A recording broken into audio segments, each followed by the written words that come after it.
Bonjour mes bons amis et bienvenue à ce 5e entretien sur une série de 8, Montée Pascale 2022. Me fait plaisir de vous accueillir une fois de plus dans mon petit bureau et nous allons ensemble méditer sur les textes du jeudi saint de cette année. Et donc, sans plus tarder, nous allons nous mettre à l'écoute de notre Seigneur.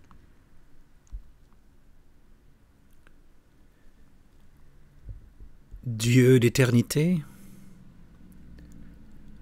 nous entrons dans le Triduum pascal, les fêtes plus immédiates qui célèbrent ta passion et ta résurrection. Nous commémorons le dernier repas, le lavement des pieds, mais aussi la sortie d'Égypte en cette nuit où tu as libéré ton peuple. Dispose-nous à accueillir ta parole, à nous en réjouir profondément. Qu'elle nous fortifie en ces temps qui sont les nôtres. Qu'elle nous allège le cœur et construise en nous l'espérance. Par Jésus le Christ, notre Seigneur. Amen. L'un des textes les plus importants de la première alliance, c'est bien sûr Exode 3, le buisson ardent, et la sortie d'Égypte, qui commence Exode 12.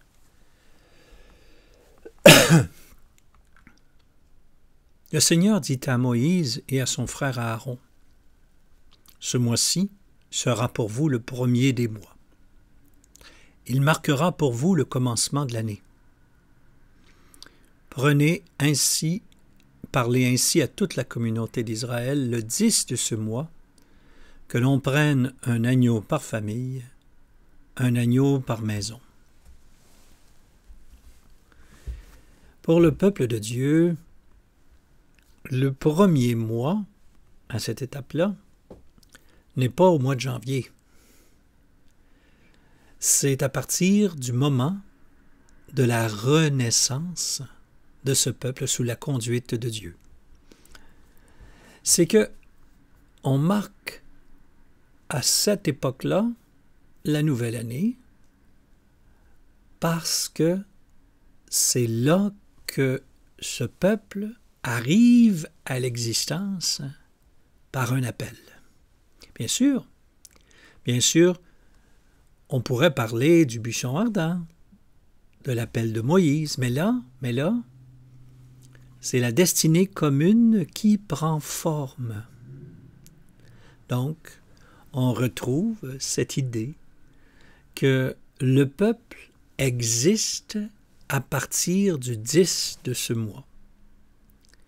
Et comment on va célébrer ce début d'année, cette renaissance? On prendra un petit agneau, et ce petit agneau sera sacrifié, et on le mangera un par famille, si elle est assez nombreuse, et sinon on prend 2, 3 familles, parce qu'il faut consommer l'agneau au complet, il faut qu'il en reste rien. Et cet agneau donc sera immolé, et on utilisera une partie de la vie donnée de l'agneau, le sang, et on le répandra sur les linteaux des portes. La vie donnée de l'agneau va baliser la sortie vers la liberté. C'est la vie donnée de l'agneau qui nous ouvre le chemin de la liberté, alors que ceux qui ne sont pas par l'agneau vont rencontrer la mort. Bien sûr, cette histoire, vous la connaissez. Comment aujourd'hui peut-elle encore résonner? D'une façon spectaculaire, je dirais, on comprend que Jésus donne sa vie aussi et que ce sang versé nous ouvre la terre promise, nous ouvre le chemin qui nous conduit au Père. Bien sûr, quand les tribus d'Israël quittent l'Égypte, ils ne sont pas encore arrivés en terre promise, mais ils ont un horizon de terre promise. Ils ont déjà un chemin balisé en compagnie de Dieu pour se rendre jusque-là. Et même si on va errer dans le désert, l'horizon reste clair. Tout n'est pas clair dans nos vies parfois. Mais si nous avons une idée de la destination, là où on s'en va, dans quelle direction on s'en va, il se passe quelque chose de merveilleux. C'est que même si on hésite concrètement au quotidien, le chemin qu'on doit prendre, il reste que on s'en va tranquillement vers notre destination. Et cette destination, elle, est claire, parce qu'elle est avec quelqu'un. Toute la communauté immolera au coucher du soleil sur les montants et le linteau. Et vous mangerez cet agneau ainsi, ceinture aux reins, sandales aux pieds, bâton à la main, prêt à partir. Vous mangerez en toute hâte, c'est la Pâque du Seigneur. Oui, vous mangerez en toute hâte. Le repas eucharistique ou repas pascal n'est pas un festin qui alourdit. Ce qui est un contraste assez spectaculaire avec ce que vivront les disciples en compagnie de Jésus. Leurs yeux se ferment de sommeil. Mais l'intention d'origine, c'est que c'est un repas qui précède le départ, c'est le repas qui précède l'itinéraire. C'est un repas de marcheurs. Et c'est pour ça que la retraite que je donne sur l'Eucharistie, je l'appelle le repas des marcheurs, car il faut toujours se rappeler que Jésus a vécu son dernier repas avec ses disciples alors qu'il était pèlerin à Jérusalem. Il n'était pas tranquillement installé chez lui, dans son fauteuil, dans son lit. Non, il était en camping à Jérusalem, sur le mont des Oliviers. Et il vivait donc ce pèlerinage annuel à Jérusalem. C'est dans un contexte de repas, de transition ou d'arrêt pour les marcheurs que se trouve l'Eucharistie. C'est la Pâque du Seigneur. Et comme vous le savez, en anglais, Pâques, c'est Passover. Ça veut dire chaque fois que le Seigneur verra le sang sur le linteau, sur les côtés de la porte, sur le cadre en fait, sur le cadre, il passe over, il passe par-dessus. Si bien que ces familles-là seront libres de sortir et non pas marquées par la tristesse et par la mort. Ce jour-là, faites-en un mémorial. Rappelez-vous de ça. Rappelez-vous de la vie, de la liberté gagnée au cours de cette nuit-là. Ça deviendra une fête de pèlerinage, décret perpétuel, d'âge en âge, vous fêterez la Pâque. C'est tellement vrai, tellement important que Jésus lui-même, Marie, toute leur vie, ont fêté la Pâque juive. Même chose pour les premières générations de disciples. Le psaume 115 dans les lectionnaires ou 116 dans les Bibles, il y a une phrase, une seule, sur laquelle je veux attirer votre attention. « J'élèverai la coupe du salut, j'invoquerai le nom du Seigneur. » Dans le repas de la Pâque, il y a non seulement l'agneau, le pain sans levain, mais il y a une coupe que l'on lève. On lève cette coupe-là pour commémorer les actions de Dieu. Et de cette coupe-là, on va, dans le rituel actuel, tacher la nappe pour se rappeler des moments difficiles, mais aussi de ce que ça a coûté en vie donnée de sortir d'Égypte. Hein, on aura un rappel des plaies d'Égypte, on aura un rappel de tout ce qu'on aura vécu, les moments qu'on aura vécu, non seulement en Égypte, mais aussi au désert, avant l'arrivée en terre promise.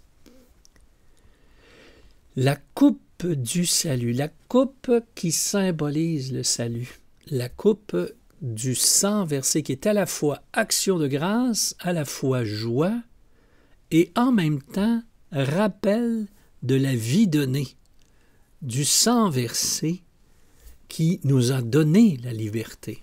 Donc ça devient source de joie, mais le fondement de ça est bien sûr un événement qui a été souffrant ou pénible. Dans le cas de Jésus, aucun doute. Dans le cas du repas de la Pâque dont nous parle, de la Pâque juive dont nous parle le psaume ici, c'est évident que c'est une coupe de bénédiction, une coupe de salut. C'est la coupe que je lève au salut obtenu par l'action de Dieu. Et donc, quand je commémore par la coupe tout ce que Dieu a fait, je célèbre le nom de Dieu. L'Épître aux Corinthiens, la première au chapitre 11. Saint Paul dit « J'ai moi-même reçu ce qui vient du Seigneur et je vous le transmets. La nuit où il était livré, le Seigneur prit du pain. Ayant rendu grâce, il le rompit et dit « Ceci est mon corps qui est pour vous. Faites cela en mémoire de moi. » Et après le repas, il fit de même avec la coupe en disant « Cette coupe est la nouvelle alliance en mon sang. Chaque fois que vous en boirez, faites cela en mémoire de moi. Ainsi donc, chaque fois que vous mangez ce pain, que vous buvez cette coupe, vous proclamez la mort du Seigneur jusqu'à ce qu'il vienne. » Le lien entre la croix et la fin des temps, le lien entre le mystère pascal et le banquet éternel, c'est la coupe, c'est le pain. L'Eucharistie est transmise à Paul. Lui-même reçoit ça par la tradition vivante de l'Église, reçoit ça de Jésus lui-même.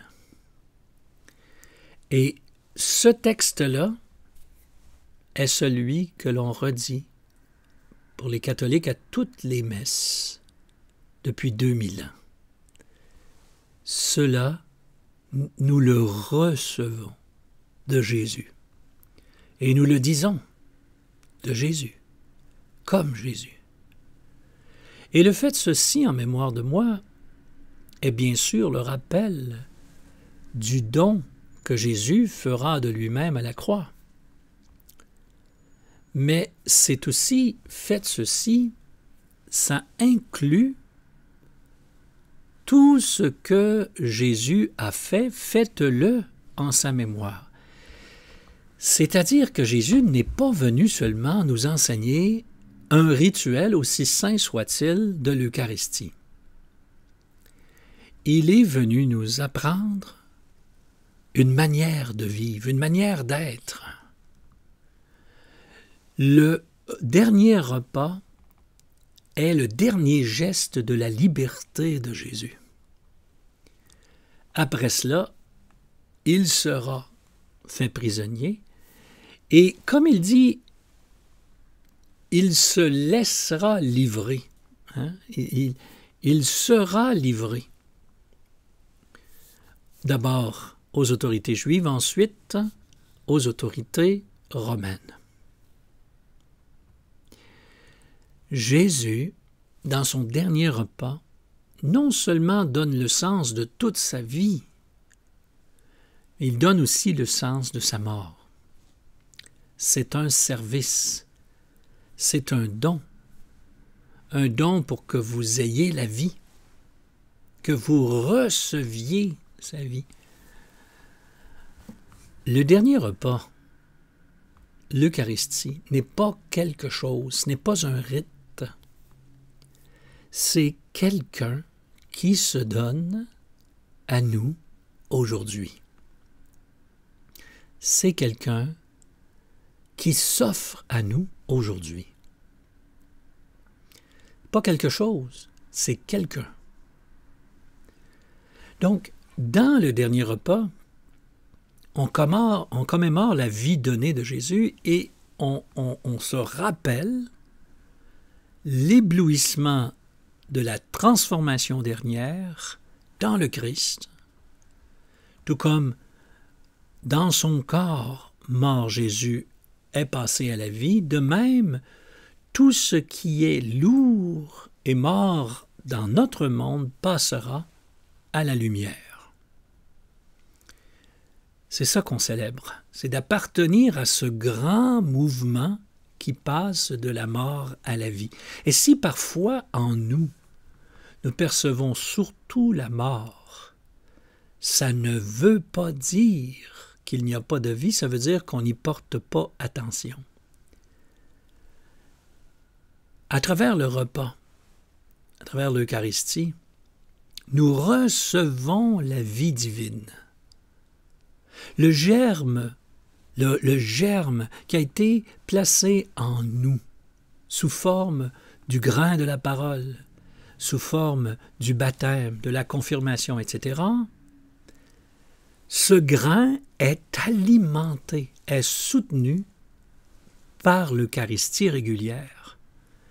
C'est dans l'Eucharistie régulière que l'on reçoit la parole et la vie même de Dieu, pour laisser grandir une parole reçue. Et ce faisant, on célèbre le passé qui s'actualise là et qui déjà nous fait entrevoir la transformation finale. Comme évangile, nous avons l'évangile de Jean, chapitre 13, le lavement des pieds. Jésus les aima jusqu'au bout. Après que Judas ait résolu de livrer Jésus, Jésus, sachant que le Père a tout remis entre ses mains, qu'il est sorti de Dieu et qu'il s'en va à Dieu, regardez bien, se lève de table, dépose son vêtement, prend un linge qu'il se noue à la ceinture, puis il verse de l'eau dans un bassin. Alors il se mit à laver le pied des disciples et à les essuyer avec le linge qu'il avait à la ceinture. Jésus qui arrive du Père, qui retourne vers le Père. C'est ça qu'il fait. En d'autres mots, toute sa vie a été service de l'humanité. Et puis, c'est important de comprendre que ce n'est pas un geste comme un autre, le lavement des pieds. Il y a des gestes qui sont posés dans les Écritures qui sont des gestes qui donnent le sens à tout le reste. Le lavement des pieds, c'en est un. Ça donne sens à l'Eucharistie, ça donne sens à la croix, ça donne sens à tout le ministère public de Jésus, à toute sa vie donnée. Jésus, témoin du Père, s'agenouille devant les disciples. Et c'est ce qu'a fait dire à un grand théologien que j'aime beaucoup, Maurice Zuntel, que Dieu est éternellement à genoux devant l'humanité, c'est-à-dire en situation, en posture de service. Et que Jésus, là, révèle en un événement ce qu'est la manière même de Dieu, l'être de Dieu. Saint François dirait l'humilité de notre très haut Seigneur Jésus-Christ, mais il parlait aussi de sa pauvreté, qui était le fait de se vider de lui-même, de se donner lui-même.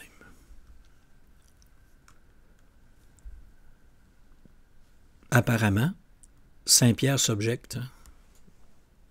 Et finalement, après dialogue, Jésus lui dit, « Si je ne te lave pas les pieds, tu n'auras pas part avec moi. » C'est-à-dire que pour entrer dans le royaume, il faut que je me laisse laver les pieds.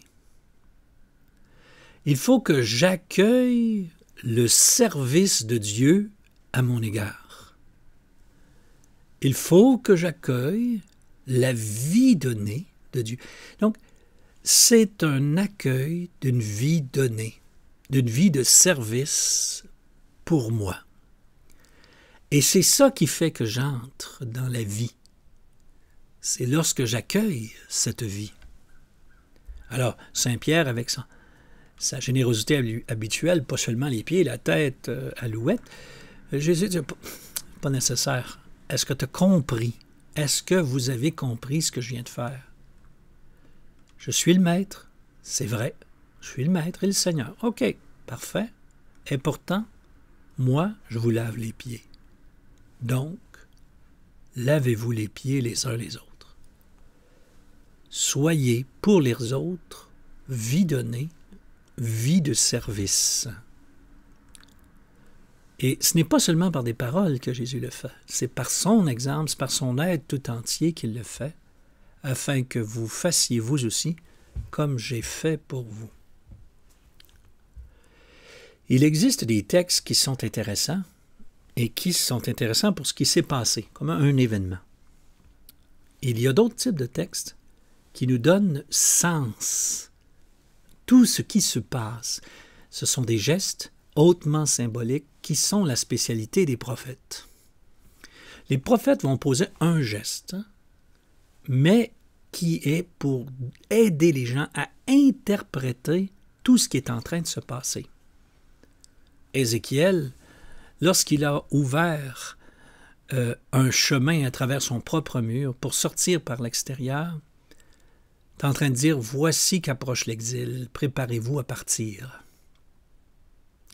Par le lavement des pieds, Jésus vient donner tout le sens de l'élection, tout le sens du salut. Il vient donner tout le sens de ce que Dieu fait en ce monde. Partant de là, il donne aussi sens à sa propre vie et sens à notre vie. Notre vie donnée va ouvrir un chemin pour ceux qui nous entourent. Et c'est un chemin non pas qui le ramène à moi, mais qui le tourne vers sa propre élection, vers son propre salut, vers sa propre terre promise. Notre vie donnée, comme celle du Christ, ouvre un chemin de liberté, ouvre un chemin de vie. Vous vous rappelez l'image du petit miroir qui reflétait la lumière du soleil sur terre? Il pointe aussi, il donne une direction. Notre vie donnée donne une direction. Comme le Christ lui-même est exemple de ce qu'il dit, nous sommes invités aussi à être exemple de ce que nous faisons, ce que nous posons comme geste. C'est pourquoi le geste du Jeudi Saint, quand j'ai la chance de la présider, cette célébration-là, je le fais aussi profondément et bellement que possible. Dans les circonstances des dernières années, vous vous doutez qu'avec la pandémie, ça n'a pas été facile. Mais je le vis toujours le mieux possible. Et d'autant qu'avec l'Arche, j'ai appris combien ce geste-là peut être aussi un mode de vie. L'Arche, eh bien, tous les jeudis soirs, que les gens soient religieux ou pas, on pose le geste du lavement des pieds mutuel. On se lave les pieds mutuellement pour dire, tu vois, c'est pas juste un rituel, je donne ma vie pour toi, afin que toi, tu trouves ton espace de liberté et de vie. Que le Seigneur vous permette de vous inspirer du dernier repas, du lavement des pieds, pour trouver pour vous et pour les autres un espace d'une liberté renouvelée afin d'accéder à votre vie pleine et entière. C'est ça que les Écritures appellent le salut. Amen. Bon jeudi saint.